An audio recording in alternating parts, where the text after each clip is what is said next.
Orzamentos do Concello de Gondomar 2012. Os orzamentos non son máis que a expresión cifrada dunha política do goberno. O que quere facer en realidade o goberno, en números, non en palabras. Polo tanto, aí mírase perfectamente cales son as intencións políticas do goberno en que gasta os cartos. O orzamento 2012 son 7 millóns.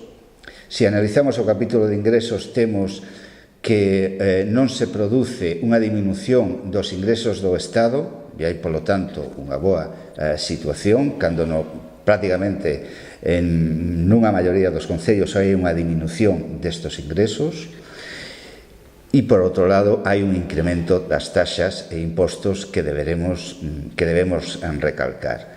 Hai un aumento por riba do IPC, mentras o IPC subiu un 3,2%, a taxa do suministro de auga corrente municipal aumenta un 7,9%, un aumento para nós desproporcionado.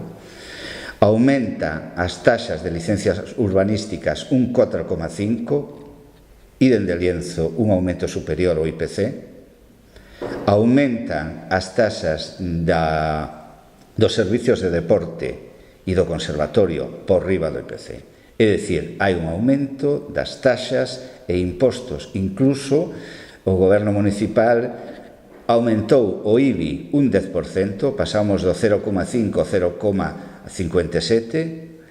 unha suba dun 10%, como acabo de decir, e hai un intento do goberno de cobrar a taxa do lixo, que soa a broma, porque non hai máis de 2 meses o goberno municipal lle regalou a empresa concesionaria do lixo cerca de 600.000 euros nunhas facturas por un hipotético desequilibrio económico-financiero que non existe e que hai 4 informes de 3 técnicos municipais diferentes dicindo que non se produce este desequilibrio.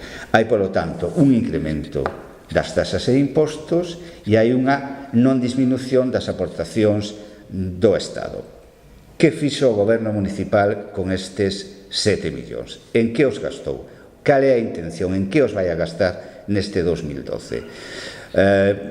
Para empezar co capítulo 1, capítulo de personal, máis ou menos se produce unha diminución porque desaparecen os monitores deportivos da relación de postos de traballo do Concello de Gondomar.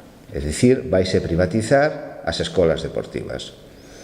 No capítulo 2 se produce un disparate.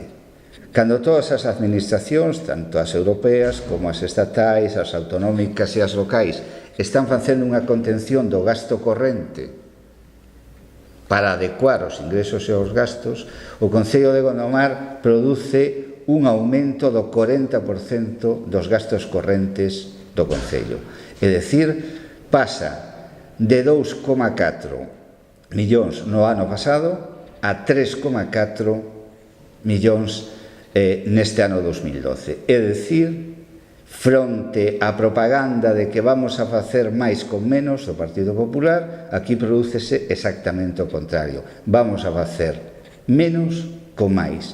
É dicir, vamos a dar os mesmos servicios de luz, de auga, de saneamento e vai nos costar 1 millón máis. É realmente un disparate este aumento do 40% de gastos correntes do Concello. É, por primeira vez na historia do Concello de Gondomar, o capítulo de máis gasto, os gastos correntes.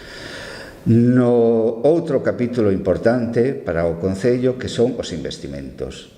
Que é o que quere facer, que obras quere facer o Concello de Gondomar, o goberno do Concello de Gondomar. Bueno, pois aquí se produce unha diminución do investimento con respecto a exercicios pasados do 90%. Vanse gastar en investimentos 100.000 euros. É dicir, que dun orzamento de 7 millóns vamos a gastar en obras 100.000 euros.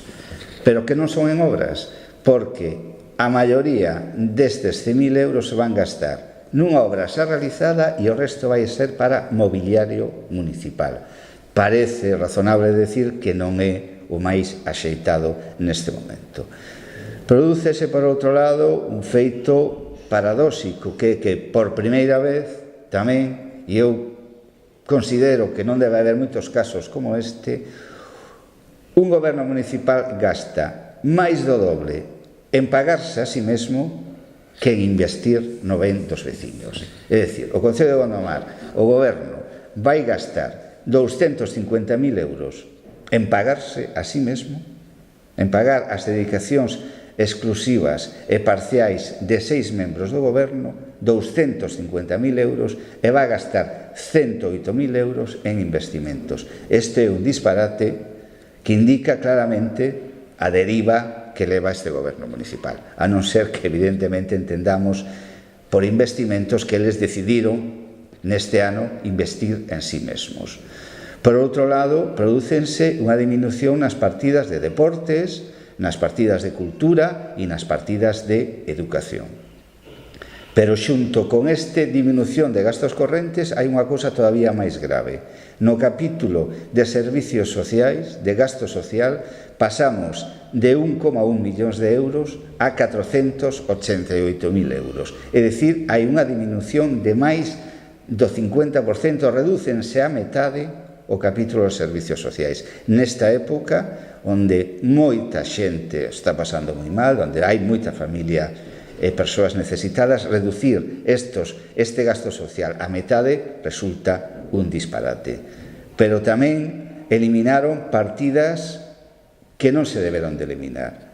Por exemplo, no tema do comercio local, hai que, evidentemente, apoiar o comercio local, hai que crear empleo e fomentar o comercio local. Reducen a partida nun 70%. O ano pasado era de 25.000 euros e este ano é de 7.000. Xa os 25.000 euros para o fomento do comercio local parecía pouco, deixalo a un testimonial 7.000 euros, gustaríanos saber cal é o fomento que quere producir este goberno con esta reducción.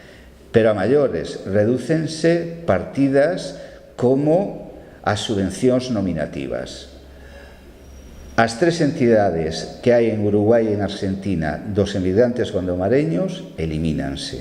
Nun momento en que deberíamos de ter unha certa solidariedade cos emigrantes que noutros momentos axudaron o ben de Gondomar, pois en este momento eliminan as partidas para as 3 asociacións que hai en Uruguai e en Argentina. Diminúen as subvencións para a Escola de Música de Vincios de forma incomprensible, porque realmente están realizando un traballo encomiable e fantástico. Reducen as subvencións para o Instituto de Estudios Miñoranos, unha institución que evidentemente xa sobarda o ámbito do Concello de Gondomar e incluso o ámbito galego. É dicir, temos uns orzamentos que non responden á realidade de Gondomar, uns orzamentos que por outro lado están cheo de erros. Simplemente hai que decir que o goberno municipal nin sabía os empregados que tiña, nin sabía canto lles pagaba os empregados públicos. Houbo que refacer absolutamente o capítulo 1 porque estaba absolutamente cheo de erros, tanto no personal como nas súas retribucións. Dificilmente se lle poden encomendar ou poden facer ben as contas ou mirar pola comunidade alguén que non sabe realmente nin cantos empregados ten nin cantos se lles paga. É un absoluto disparate. Parécenos uns orzamentos, polo tanto, insolidarios, uns orzamentos que non invisten, que non crean emprego, que non crean traballo, e uns orzamentos que o único que sirven é para o mantemento puro e simple do goberno municipal.